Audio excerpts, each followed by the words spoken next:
Titel Break the Bias for Women in Tech. Ich würde sagen, ich übergebe direkt das Wort an dich. The stage is yours. Wir haben wie immer 15 Minuten Vortrag geplant und danach eine Q&A-Sessions für alle Interessierten. Hello. Oh. Okay, so I spoke a lot today, so I hope I still have voice for this presentation. But hello, I'm Amy. I'm an IT consultant at Netlight, specifically focused on front-end development. So I'm very passionate about creating user-friendly and accessible software solutions. And with my tech role, I am currently contributing to the approximately 20% of all the tech roles women occupy across European companies. And I don't know about you, but approximately 20% sounds quite low when we think about how much of an impact technology has on the growth and innovation today. And just consider that this number gets even lower if we speak of tech roles at executive levels. And what I learned the last few years is that the gender diversity shortfall or this gender gap in IT is not solely a matter of numbers, but it's actually it's underlying deeply ingrained gender biases for women to pursue, retain, and thrive in a tech career. And today I want to consider the gender bias like a bug in our code. So it's a very, very consistent issue and we need some real attention, effort, and commitment to fix it. So I would like to start debugging with you today so that ultimately diversity and inclusion is not just, a buzzword that we use in the tech world, but is actually something that we consider as a key to unlock innovation, and that's something that we empower to have this richness of perspectives, diversity, and different backgrounds. So how do we start debugging? How about we educate ourselves first on potential biases that might affect the career that women might take and what can create such a complex landscape for women to thrive in, and uncover some strategies and what else we can do to actually create this inclusive and empowering tech industry. So going 10 steps back, let's understand what biases are. And one thing that I have heard quite often of people is that they say, I don't have biases. So I brought some common examples that you might find in everyday work settings and how it can look like. So some of you might have said it yourself or know of someone that might have said it, such as, I honestly just find it easier to work with men, right? So much drama, whatever. Or describing a colleague as, she's way too bossy and overly ambitious. That's also something that I've heard quite a lot. Or I'm sitting in a meeting and a client only looks at and speaks to the men on the team. So they completely ignore me. Or I'm sitting in a meeting and another female colleague is constantly spoken over or interrupted. So these are common examples that you might have encountered. And the fact is, we all have unconscious biases. The fact is, our brain takes in more information that we can actually process. So we rely on these mental shortcuts to simplify the world around us and perceive the information through a filter of stereotypes, personal experiences, and preferences. And we actually all do this. I do it. I read about biases. I know about biases. I still do it. And sometimes those mental shortcuts are actually really helpful. So, for instance, when you're in a forest and an animal, a bear, is running towards you, I hope you probably don't stop to think, is this a nice and social bear? Should I befriend this bear? I hope you make a snap judgment and you run, because that's for your life. But making these snap judgments about people can actually be super, super harmful. And even when we actually know all about these biases, we still fall into these bias traps. And the difficult part is actually recognizing them and counteracting them. So to summarize it, what Werner Meyer said, which is a really cool American diversity consultant, biases are the stories we make up about people before we actually know who they are.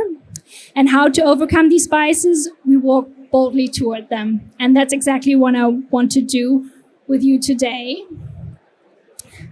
Getting into some common types of biases against women. And how they can influence and occur in the workplace. But a little disclaimer, or keep in mind that all of us, people of all gender and identity, can experience these biases. So this is just focused on biases against women, but they're also, everyone can fall into these bias traps and experience bias. Right. So considering the work setting, performance is really important. And in that sense, performance bias often comes into play. So this bias is based on deep-rooted assumptions about women and men's ability. So we generally tend to underestimate women's performance and overestimate men's performance. And as a result, women often feel like they must accomplish more to show they're equally as competent as men. So for instance, in studies, women have shown that women tend to be hired based on past accomplishments. So really seeing proof that they have the right skills, while men tend to be hired based on future potential. So we already assume they have the skills they needed. And this can have a big impact during hiring and performance reviews, especially if criteria is unclear. So when criteria is unclear, this leaves room for gut feelings and personal fearances, and then bias is more likely to influence our decisions, leading to missed opportunities and lower ratings for women. And linked to performance bias is also attribution bias. And that is the fact that since we tend to underestimate women's performance and are less likely to give them credit for their accomplishments. And we're also more likely to blame them for mistakes or failures. So one example where attribution bias comes into place, for instance, is that women are more likely to be talked over in meetings and are interrupted. And a study has shown that men tend to interrupt women nearly 3 times as often as they interrupted men. Men tend to interrupt women nearly 3 times as often as they interrupted men. And women were also more likely to interrupt other women, but not other men. So attribution bias has actually been shown to impact women's level of confidence. So for instance, women would actually predict that we'll do worse in a task, and men would predict they do better. And that's, for instance, a thing when we consider applying for a job. Women mostly try to match 100% of the criteria, maybe 120% of the criteria, and men just go, 50, 60%. That goes, I just apply and see what comes out of it. And this can also build this feeling that women must meet higher standards than men do. But when we do assert ourselves, when we do show confidence, we kind of also pay a penalty for it. So we pay a penalty when we assert ourselves, because this is based on this deep-rooted assumption that we expect men to be assertive and it feels natural when they take the lead. And we expect women to be kind and communal. And we often kind of react unfavorably if they do show strong leadership skills. And this is super prevalent in how we kind of describe these strong women as bossy, intimidating, too aggressive. And these adjectives are actually rarely used to describe men in similar contexts. So, so you might have caught yourself even reacting negatively to a woman who speaks directly or has a strong leadership style. But let's be honest, being well-liked also really matters in the workplace. Because who are you more likely to promote and support? Someone that you don't like or someone that you like? So this is kind of this being agreeable and nice is associated with being less competent, but then being assertive and confident is associated is associated with to be less likable. And going with the differences, we also have similarities. So we gravitate towards people who are like ourselves. So people who are similar in appearance, beliefs, and background. And we tend to avoid or even dislike people who are completely different from us. And studies, for instance, have shown that hiring managers tend to spend more time interviewing candidates that remind them of themselves. And it's similar with mentors tend to pick out mentees that remind them of themselves. So we're not only gravitating towards these people, but we also tend to kind of evaluate them more favorably because, they're like ourselves, they're reminded of ourselves. So why not think they're cool? And when we think of the status quo and this industry, when we think we have a lot of white men holding more positions of power and gravitating towards other white men, it provides kind of this unconscious bias for women who are easily overlooked or left out. And with that comes also the strongest gender bias that we have, which is maternal bias. And in that sense, motherhood, but not fatherhood, actually triggers the assumption that women are less competent and less committed to their careers. So it intensifies the performance bias that you've already heard. And so when we think of a mother, we tend to give them fewer opportunities and holding them to higher standards than fathers. And so when we have this kind of super challenging assignment or this super big work trip, women are often not considered if they have a child. And this maternal bias can even start as early as getting engaged. So when you're starting being engaged and people kind of consider, okay, this person might have a family soon, so let's slow down her career. The fact is that these are just some of the examples how bias can come into the workplace, and they don't just occur in a singular matter, but they can occur in a compounding manner. So that means also bias isn't limited to gender. People of all identities and backgrounds can experience these, and they can also occur together.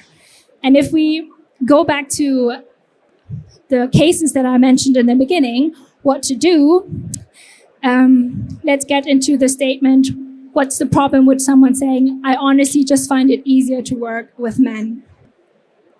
So your colleague says that, and it shows kind of this preference for working with men, and it could lead them to kind of overlook talented women that might also be good to work with. And women can miss their career opportunities, and your colleague can miss the chance to work with a woman who he actually can also learn from.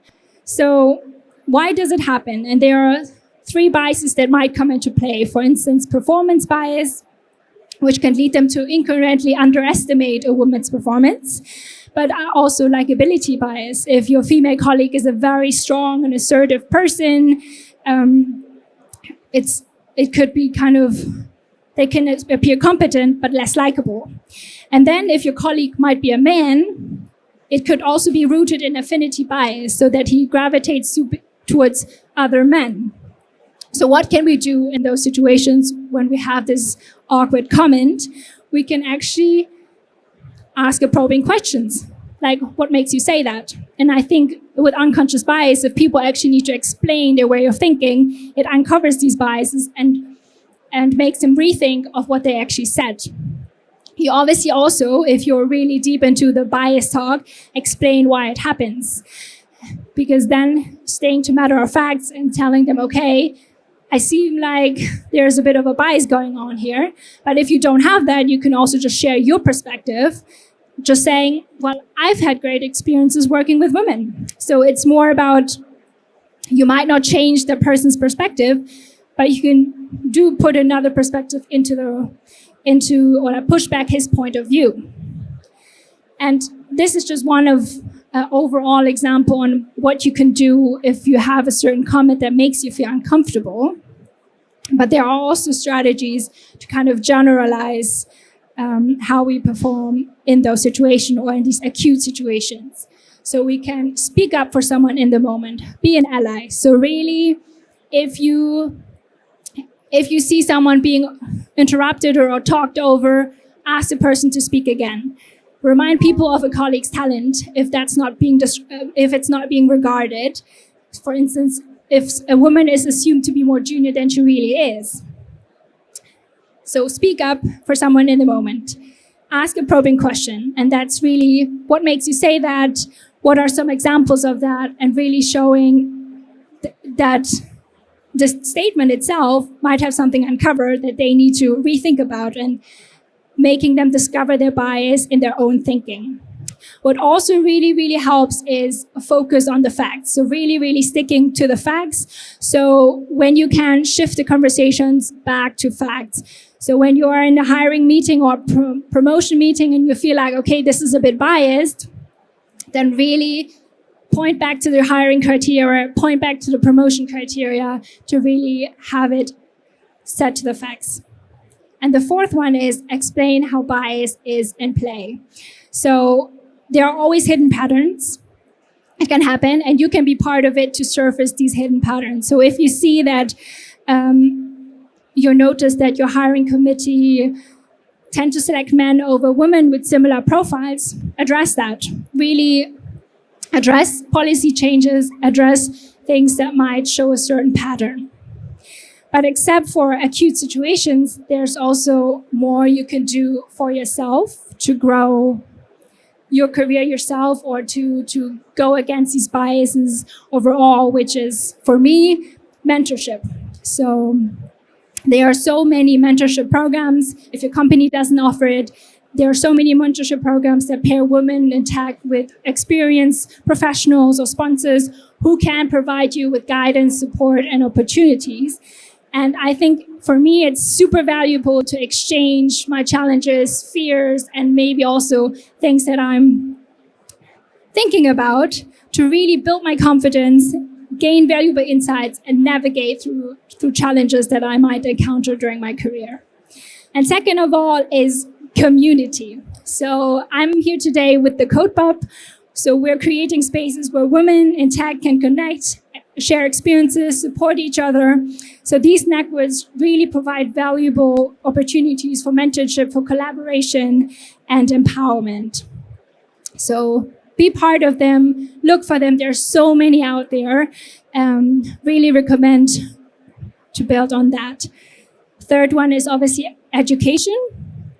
It's a continuous process. We will never get sick of learning about biases and behavior, but take part of getting into diversity and inclusion training, because it equips you with tools and strategies that you might not know now, but you could do in those moments if you realize, okay, this might have been biased in that situation. And there are lots of good books, resources, workshops. For instance, leanin.org, founded by Sheryl Sandberg, is a nonprofit organization, and they provide really, really good research and workshops to get into. I also took a lot in here. And obviously also for yourself, when you for career growth is self-confidence and resilience. So really embrace a growth mindset and remind yourself that it is okay not to know everything. You can't know everything. And it is a continuous learning process, which means we will make mistakes. I read so much about biases and I still have these, but that's okay because we have challenges and those are also opportunities. And really document your accomplishments to remind yourself and also to celebrate yourself once in a while. There's so much more you can do, and this was just really a short glimpse into what we can do to break the bias, not for just women in tech, but also for you. So I hope we're not stopping here, but we also continue to debug in the future. And I hope this presentation sets a good reminder that competence really has no gender. Thank you so much. Vielen Dank, Amy, für den tollen Vortrag. Also mir ging es auf jeden Fall so, ich habe mich in ein paar Vorurteilen definitiv gesehen, die mich in meiner Karriere schon beschäftigt haben. Der Klassiker, kannst du mal mitschreiben und solche Späße. Kennt wahrscheinlich die Mehrheit hier auch. Und jetzt ist die Amy bereit für Fragen von eurer Seite. Wer hat denn eine? Ja, ich komme. Kannst ruhig sitzen bleiben. Hello, is it okay if I do it in English? Yes. So, I have the feeling, and I think a lot of us have, that the bias since the start of the pandemic in 2020 has actually become worse, because it was actually the women who did have to stop working because they were the underpaid ones, because they were the mothers who had to do the homeschooling and taking care of the kids. And I find that it hasn't come back a lot. Like, I work for a cybersecurity company, and I see a lot of men being, coming into the company, especially in higher places. Our whole executive team is mainly white white men over 30, 40. What do you think of that? What are your thoughts on that? And how can we, maybe in collaboration with our HR teams, with our executive teams, make sure that more women are coming back into the company? Like, it has always been really difficult to come back as a working mother after maternity leave or after 5 years of break. How can we, in collaboration with our executives and our people teams, HR teams, make sure that more women are getting back into the company? Thanks. Yeah, that's actually a very big and broad question. And so I guess one perspective on this is that you probably see the problem. You're like seeing, okay, there are not enough women. I want it to be more diverse. And the question is, how much does your company actually also see it? Because a big thing to have not just a contemporary fix for diversity, but actually having a long-term solution that integrates in the culture also needs a lot of leadership commitment. So really having, for instance, we at Netlight have a strategic agenda where we really, really commit and announce it. Okay, we're committed to diversity and inclusion. And that already is a big statement. But to get there is obviously not so easy. You can't just go out and be like, okay, let's be diverse and inclusive. Let's commit to it. And I think where you can start is creating safer spaces. So to see, we have the Code Pop. So we have it for women and non-binary in tech. We have Purple Pill, which is going from the other side. So it's a male-driven initiative to promote allyship. So sometimes we can't go from top to down, but that's okay. You can create several spaces. And one thing I think, going back to the strategies, like stick to facts. So maybe integrate some metrics. So we have, for instance, an app called Who Are We? And we can see how many women are in this level and how many men are in this level. How does the distribution change over offices? How does the distribution change over levels? So seniority. So that's a big thing where people also actually just need to see it, because I feel like for us, sometimes it's so obvious. We're like, okay, there's diversity missing. We need this. But I feel like most of the time, people who are not affected don't actually realize it. So that's also a big thing. Integrate metrics in it. And then with it obviously comes inclusive policy. So it's always to adapt, like flexible work time, parental leave. That's something that also comes with it, where you actually need to adapt, okay, who's our audience? What do we need to adapt these things, where HR can really get involved? Yeah. And I think it's just a really big thing of you have to start somewhere. And you have to make it visible in a certain way, because for us it's so prevalent, but for many in your company it might not. So really educate, give feedback, talk about it, and I think that already gets you started somewhere. Does this answer your question? Okay. Ich sehe Kopfnicken, sehr gut. Eine weitere Frage. So you said that there are certain situations where bias are happening, like women being interrupted or being talked over and things like that. So I was wondering what are your experiences with that? Or like, how do you deal with that? Because obviously you don't want to be rude, but at the same time, you also feel like you should say something but in a nicer way. So what have your experiences been? Yeah. I think that's also a lot about, so first of all, leading by example. So you should also try to identify your biases. You should go against them. Lead by example is one thing where you can already make a difference when you talk to other people.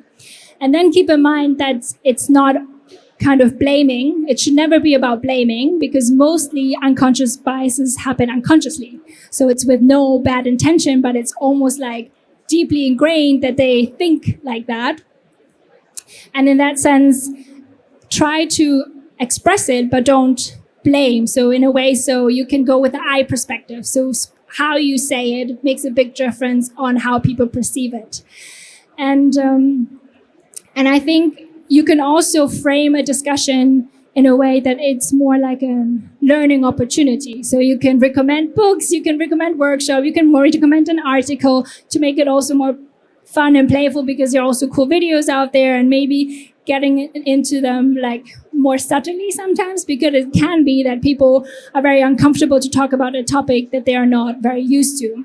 And a feedback that I got from a man was that he was just like, I really don't know what to say anymore, because every time I say something, I feel like I might be offending someone. And that's where but that's why we have the safer spaces. You know, we want to create this environment where you can say something and learn from it and take in feedback. So that's something that you ultimately want to reach, where people are like, okay, I don't know if I can say this, but they're open to learn about it. Yeah. Just thank you. Gibt es weitere Fragen hier? Ja. Amy, I just wanted to say thank you because it's so important. Thank you. Thank you. Das war eine sehr schöne Frage. Okay, dann habe ich noch eine Frage. Wie kann man denn sozusagen, also was wäre dein Tipp, dass wir hier jetzt bezüglich der Biases nicht nur Feuer löschen, sage ich jetzt mal, irgendwelche Aktionen machen, um sowas zu vermeiden, sondern sowas auch nachhaltig in eine Unternehmenskultur einbringen können. Also, dass es da gar keine andere Option mehr gibt, als es sozusagen richtig zu machen. Should I translate the question in English? So I guess it was similar to the question that was asked in the beginning, like how can we not just make it a contemporary fix, but something long-term and sustainable, integrated in the company culture. And I gave some examples like promote safer spaces, create initiatives, join initiatives, but you can also try to get leadership commitment in it, because that's something where leadership just really has to get on board with it as well. And then you can integrate inclusive policies, going over that, training, education, lots of factors in it. I guess that was similar to the first question, so I don't want to repeat myself too much. But we can also talk about it more, because we're just like around the corner, the Code Pub, the funky stand with the unicorns. So feel free to approach me if you have more questions. Yeah. Perfekt, vielen Dank. Gibt es weitere Fragen? Ja, hier. Thank you. Thank you for the very nice presentation. I really enjoyed it. So my question is, do you think the goals in diversity and the goals in fighting these biases would align also with the goals of the company in, for example, economic growth or any of the like normal goals in a company? And so how can we make them align together, and how can we make these goals a sort of a thing in a company? Because most companies are just go like, okay, I need to get the most profit, or I need to get, etc. What do you think about that? Thank you. A big thing, I think, for, like you said, okay, you might have this big company and they're not really considering. Get in facts, get in data, make data-based decisions. So see, okay, what's the hiring ratio? What's happening there? How's the distribution in the whole company? And just really getting the facts straight before getting into any argumentation can already be a big foundation on getting anyone on board. So I don't know if that was the question directed and how you get started, but you can really get started with the facts for yourself as well to see, okay, where is my company standing? Where could we go? Yeah. Super. Vielen Dank, Amy. Dann würde ich sagen, schön, dass du da warst. Vielen Dank für deinen Vortrag. Und für alle, die noch weitere Fragen haben, der Unicorn-Stand hier direkt um die Ecke, da ist die Amy gleich noch zu finden. Dankeschön. Danke.